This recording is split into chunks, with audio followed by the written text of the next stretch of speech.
Good morning. Update po namin ng aming tanim na ampalaya. Ayan po, meron ng mga akong nabalutan ng mga bunga.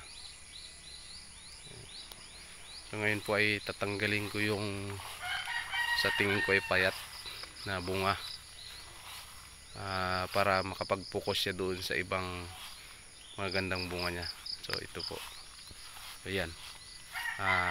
Tatanggalin ko po yan para sa ganun ay doon niya ipopokus sa magandang bunga. Kakat ko po yan. So sayang man, pero mas maganda yung ipokus niya lang doon sa mga gagandang bunga. So yan po, tatanggalin ko po yan. So pinoprune ko po yung mga pangit na bunga, lalo po yung mga barikutot. Yan, yung mga kilo. Sayang kasi ang nutrients nun na kanyang iko-consume. Ilalaki siya ng barikutot din o balugtot. So yan po. Ayan na yung aming mga nabalutan. Para hindi na po atake ng fruit fly.